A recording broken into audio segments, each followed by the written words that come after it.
A stranger paid my cabin a midnight visit. She said we're being watched. A few weeks ago, I rented a cabin near Pitkin County, Colorado for a weekend getaway with my wife and daughter.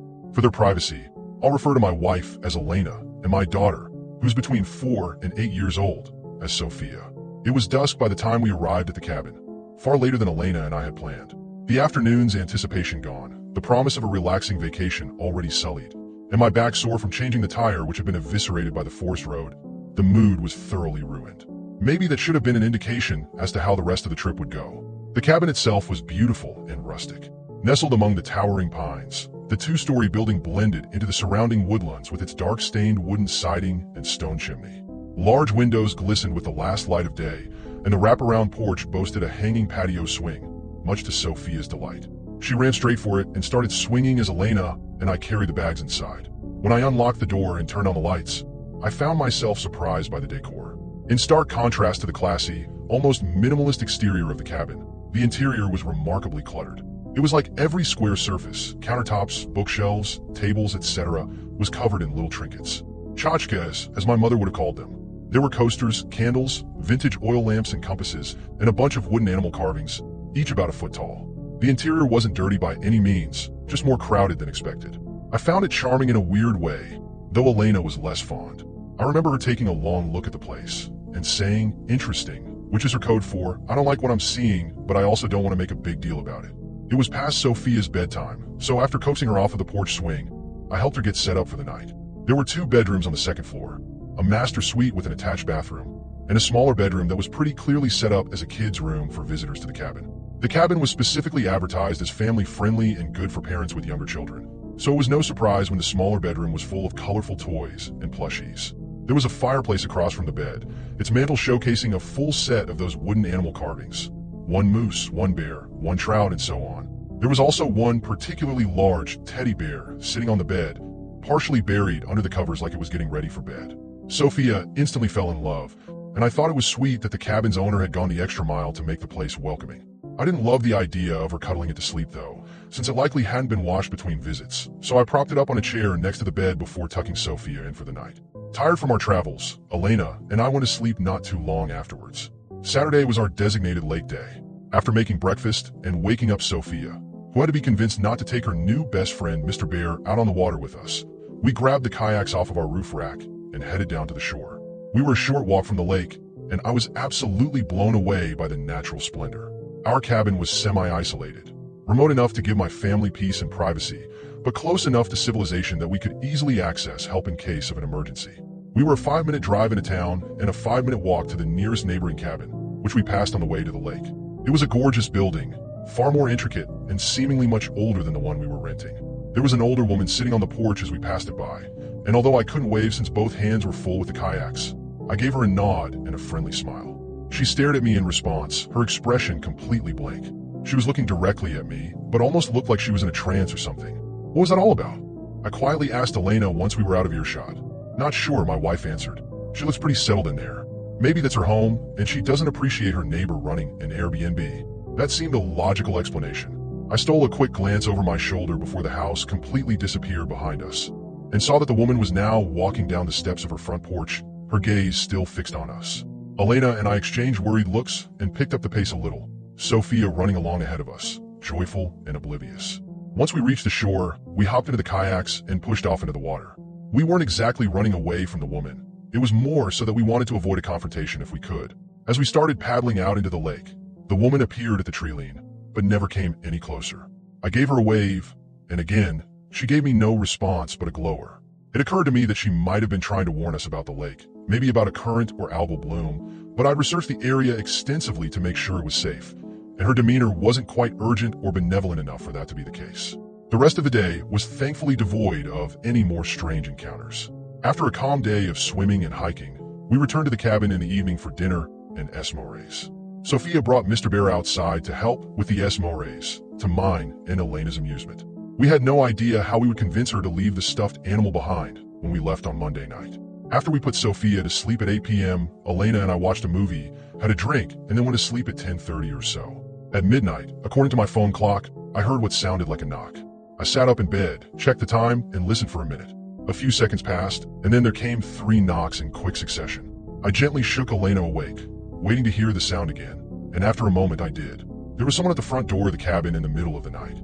Concerned, I got out of bed and tried to look out the bedroom window. I could only see a sliver of the front porch, and though I couldn't see an actual person, I could see the shadow of one thanks to the porch lights. Needless to say, I wasn't thrilled to have a stranger pay our isolated cabin a midnight visit. I told Elena to stay upstairs and made my way to the first floor, stopping by the living room to pull back the curtains ever so slightly and peer through the window. Still, given the shape of the house and the placement of the windows, it was impossible to see anything but a shadow. The person must have been standing an inch away from the front door. I scanned the front yard and the distant tree line, but didn't see anyone else, so a decoy/ambush situation seemed unlikely, but I still grabbed my handgun just in case.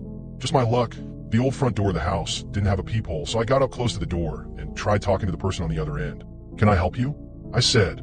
Instead of answering, the person knocked again, this time more urgently. No way in hell was I opening that door now. "Look, friend, if you need help you better speak up. Otherwise I'm gonna have to ask you to get off my damn porch before I call the police." The knocking stopped, and after a moment, there was a woman's voice on the other side of the door. Her tone was nervous and her voice was soft. She said a single sentence. "He's watching your daughter through the bear." Of all the things I expected to hear from our unwelcome visitor, that was not one of them. I readied my gun and cracked the door open. When I looked out into the night, I saw the elderly woman from earlier quickly shambling away from my door. Her back was turned towards me, and she looked like she was trying to get away from my porch as quickly as she could. I called after her, asking her what she was talking about, but she didn't look back. She just kept going until the night swallowed her up completely. I was pretty disturbed at this point, so I shut and locked the door and made my way back upstairs. Elena was waiting for me at the top of the stairs, and I quietly explained to her what was going on. Horrified, she went into Sophia's room and gently took the teddy bear out of our sleeping daughter's arms. We went downstairs and laid the bear out on the kitchen counter. I grabbed a pair of kitchen shears and dissected the thing, making an incision in its fluffy body and pulling out its cotton innards. It wasn't that I believed the old woman, just that as a parent, anything related to my kid's safety, even something that sounds outlandish, is something I take seriously. Even though the woman was likely suffering from some kind of cognitive impairment, I still wanted to investigate. I pulled all of the stuffing out of Mr. Bear and found nothing, though Elena pointed out that the bear had two very large glass eyes which could potentially be concealing a small camera. I was unable to find a hammer, but I did find a wrench under the kitchen sink. I wrapped the eyes in a kitchen towel and smashed them to bits, but when I sorted through the fragments, I didn't see anything that looked like a recording device. I was relieved, but I was also equal parts creeped out and angry. Maybe, like Elena had mentioned earlier, she was annoyed with the constant visitors to her neighboring cabin and was trying to scare us off. She might also have had some mental health issues or hallucinations. In either case though, how did she know about the teddy bear? Maybe she had visited the house before, or maybe it was just a lucky guess. Before returning to bed, I took a turn around both floors of the cabin, looking and failing to find anything out of the ordinary. Elena was also pretty freaked out, and she got up several times in the night to visit Sophia's room down the hall and make sure all was well. Needless to say, neither of us got much sleep that night. Sunday morning was all doom and gloom, which ended up being a perfect reflection of my daughter's attitude when she woke up and realized Mr. Bear was gone. Obviously, we didn't tell her what had happened, but Elena and I did our best to distract her with flapjacks and promises of a fun day of adventuring. Unfortunately, the hike we had planned was foiled by a downpour that, of course, the forecast hadn't predicted, and so we decided to salvage the day by exploring the small town nearby. It wouldn't be the escape into nature we'd hoped for, but there were several family-owned restaurants and shops in the area, as well as a small library. The morning was all right. I enjoyed exploring the little town with my family, although there wasn't much to do. We had an early lunch at around 11 or so, but when we sat down, my wife started rifling through her backpack with a look of dismay. When I asked her what was wrong, she said that she didn't see Sophia's EpiPen, which we always like to have at the ready when we eat out. I realized immediately that I'd forgotten to put it back in Elena's backpack yesterday when I was reorganizing our stuff. I felt like such an idiot, and Elena, already grouchy from a sleepless night, really chewed me out for it. To make amends, I told her to wait with Sophia at the restaurant while I hurried back to the cabin for the EpiPen. She was displeased, but it felt like a better option than all of us braving the rain to return to the cabin. The drive back was an absolute nightmare. Sure, it was a short commute, but the dirt roads leading up to the cabin had turned to sludge in the heavy rain. I was in a foul mood when I entered the cabin. I shut the front door with a slam and made my way to the stairs. The house was dark thanks to the storm outside, dark enough that I almost missed the muddy shoe prints leading up the hardwood steps. When I saw them and realized what they were, I stopped in my tracks. I didn't have to wonder what they meant. Someone had been in the cabin since my family left, and judging by the fact that there was only one set of prints, they likely were still in the house with me at that very moment. I stood on the half landing, looking up at the second half of the staircase. The upper floor was eerily dark, so much so that someone could have been standing right at the edge of the staircase and I wouldn't have been able to see them. I carefully walked backwards down the stairs, keeping my eyes peeled in case any shape suddenly emerged from the darkness. And once I made it down the stairs, I turned around and ran outside. I sat in my car and called the police to report a break-in. After calling Elena to explain the situation, I sat in my car and watched the house until the police arrived, which took almost an unreasonable amount of time.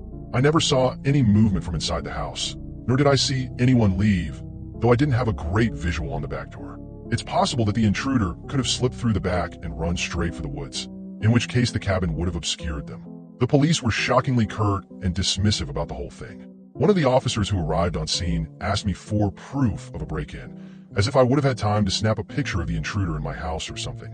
They did a sweep of the cabin and found no one inside, but even so, I didn't want my wife and daughter to set foot in that building again. I texted Elena, telling her I was going to pack up our stuff and that we should leave a night early, and she agreed.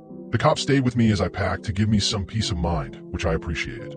Aside from the shoe prints, there weren't any obvious signs of a break-in, and strangely, nothing of value had been stolen, even though I'd left my laptop laying out in plain sight. Thankfully, we packed light, so it didn't take me long to grab all of our stuff from the master bedroom and the bathrooms.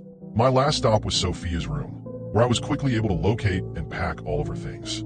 Nothing of Sophia's had been stolen or tampered with, but there was something missing from the fireplace mantle. Right in the center, there was a circular impression in the fine layer of dust, indicating that a certain figurine had recently been separated from its wooden brethren. Someone had taken the bear,